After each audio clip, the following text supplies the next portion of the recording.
Hello and welcome to the Evidence Based Chiropractor. I am your host, Dr. Jeff Langmaid. On today's episode, we're going to break down how you can have super productive conversations with your patients, specifically the new patients that are coming into your practice. I'm going to show a little bit behind the scenes and talk about a little bit behind the scenes of what I learned working within multidisciplinary and interdisciplinary clinics, some of the frameworks that I used for those initial examination and evaluation questions and where I kicked things off and what my thought process was behind it. And the goal of it is for you to be able to better connect with the people who are coming into your practice, ask great questions, and have a process and a system which makes your office run way more efficient rather than scattershot. We're going to talk about all that and a little bit more on today's episode. I really want to use this as an exercise to have you think about what you are talking about with your patients. So it's not necessarily about following every single aspect of the questions that I asked patients in a surgical capacity, but more in terms of what can you learn from that process and apply to your practice to make sure that you are serving your patients at the highest level possible. A few weeks ago, we talked about the AIDIT formula, and that was really about setting the framework for every interaction with your patients. But I want to get even more granular today and talk about how I approached the consultative process, if we want to think about it that way. So let me first take a step back and explain, the capacity that I was working in at the time. So in a few different multidisciplinary groups, I was a practicing doc at a satellite facility in a large-scale orthopedic group, hands-on care each and every day. As time went on, I joined an outpatient surgery group where I was doing a lot of imaging review, as well as a lot of consultations with patients. So patients would call in, and essentially I was used before a surgeon to help guide the patient towards the best plan of care, the best action steps they could take. So the way that worked was, and again, I'm going to get really granular. I'd see typically between 15 to 25 patients in a day. So from a volume perspective, that is what I was seeing. And I had a medical assistant with me. And the medical assistant would go in with the patient before me and really fill out what I'll call a abbreviated case history. So they would fill out, what's the patient dealing with? What are the challenges? Where's the pain? Is the pain shooting? Is it numb? Is it tingling? I would have the general gist of information on the patient before I went in. And when I first started doing this, I'd actually review their imaging because, again, we were working in a surgical capacity. Almost everybody had imaging before I saw them, or at least reports. It might be a little bit different for you, and we'll talk about that in a moment. But when I first started, I'd review all the imaging before I went in. As time went on and I became super, super comfortable reading the imaging live with the patients, I didn't do that. I would just read it live with the patient, and I wouldn't do any of that work in my office before I walked in, which saved me a ton of time, made the process way more efficient. It just took a little bit to get there, getting your reps in, right, and getting comfortable reading that imaging. If you're having any challenges reading imaging, then I'd encourage you head over to the evidencebasedchiropractor.com. I have MRI Essentials for the Practicing Chiropractor. It's an online course. It'll help get you up to speed, super quick, super easy, feeling comfortable reading advanced imaging, specifically spinal MRIs with your patients. But as I got comfortable, eventually I would not review the imaging before I went in.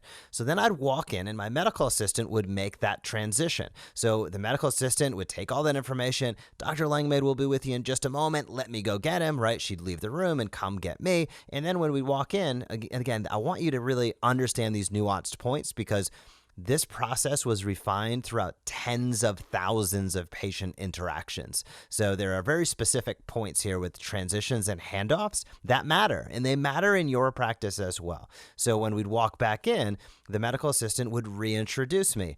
Hey, Joe, here's Dr. Langmaid, and that was a transitional point where then I could say, hey, Joe, great to meet you. We're going to do 3 things together. I want to learn more about what your challenges are and what you're dealing with. Second aspect is I'm going to review your imaging with you and see what's going on the inside. And then the third part is we're going to develop a plan of action so you have a plan that you can get care and treatment and get well starting today. So that would really be my agenda setting, right? So I'd go in there and let the patient know, that we're first going to talk a little bit about what they're struggling with and what they're dealing with, right? So that was a recap of the history that I'll dive into momentarily. The second aspect is, I would say, and then we're going to review your imaging.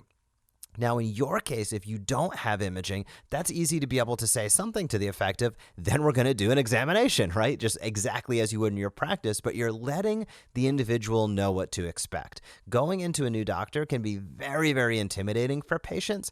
And having a process and having a system in your head is one thing, but verbally explaining it in a concise fashion to a patient is a completely different thing. And it is critically important to that patient's psyche as they're going through that process, to whether or not they believe, hey, this guy's got a handle on what's going on. This isn't his first rodeo. I feel comfortable and confident in this environment. Those things play a huge, huge role.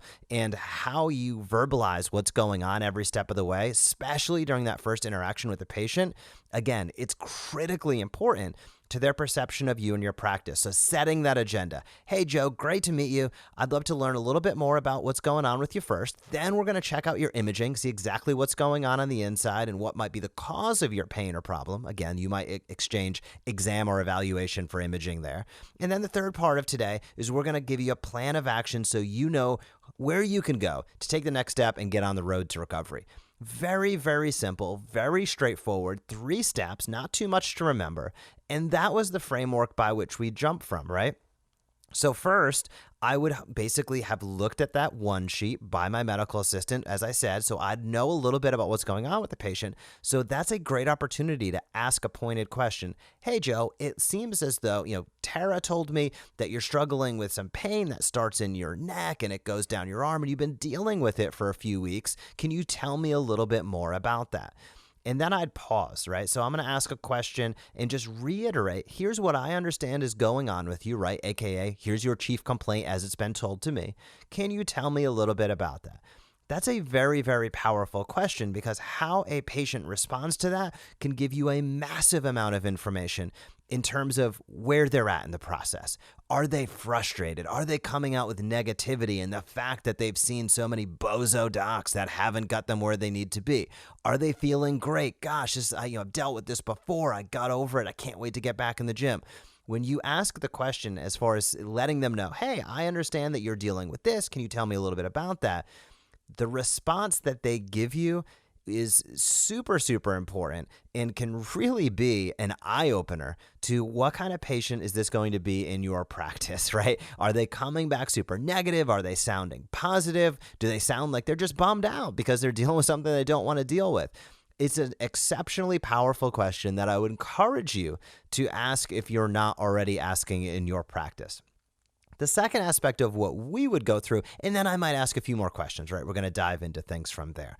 The second part of it is imaging review, right? So imaging review, I won't go too far into the details on this podcast, but if you're going to do an examination or an evaluation, like in lieu of or with an image review, I'd highly encourage you to make sure you talk through it and keep it simple, right? So here's an example of that. I'm going to bring up the patient's MRI on the screen, and I might say to the patient, this picture is just as if I took a picture of you standing sideways. These big squares are the bones, the discs go in between, and down the back side are where your spinal cord and nerves are.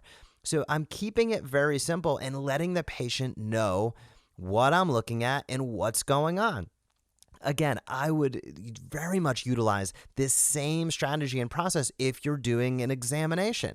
Even if you don't have a medical assistant in the room, talking through your examination is a great way to get the patient up to speed on what you're finding, number one. But number two, it's a critical step in terms of patient education. I don't mean patient education like old school patient education. I mean letting them know what you're finding. And then as you go through your plan of care, the third step we'll talk about in a moment, it can tie back and it's not foreign to them. They've heard you doing this as you go through your exam, right? So for instance, you might ask the patient, to be seated, and then you might, say to them, I'm going to put my left hand on your low back. I'm going to be feeling the spinous process, the back side of your bone, and I'm going to have my other arm across your shoulders. I'm, instituting a Kemp's test right now. So I'm going to give a little bit of pressure. Do you find any discomfort with that. Oh, that's a little painful. Okay, tenderness at L4, L5 could be indicative of, right? If you talk through it in that fashion, that gives you a massive advantage when you go through your plan of action for, again, the patient, everything doesn't seem foreign to them. You've talked through the process. You've told them what you're finding. As I was going through my imaging, again, I might say, hey, Joe, this is a picture right here as if you're standing sideways. On the other side of the screen right here, as if we kind of, chopped you and looked down at you that way. Obviously the axial view, right? So the big squares are the bones, the discs reside in between, and the nerves go down the back side. I'm going to read this to my medical assistant, then I'll tell you exactly what I find, right? So I might have said at that point to the medical assistant, 3-4, 4-5, 5-1 degenerative discs, 4-5 disc herniation, apparent left-sided foraminal stenosis, and facet hypertrophy, right? So simplifying it down, but I might said all the technical words. Then I'd turn to Joe, the patient in this case, and say, what I just said to Tara was, see how this disc is really dark, and see how this one has a dark rim and a bright white center? That tells us it's a well-hydrated disc. So you see how these are dark? That's a degenerative disc. You see how this disc is nice and flat on the backside? That's the way it's supposed to look. The disc should hang out underneath the bones.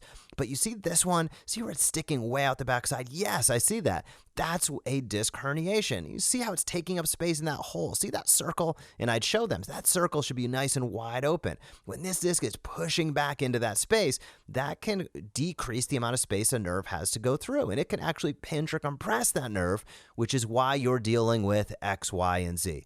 You can use those same strategies with your examination and your evaluation as you talk through it in simple terms with a patient.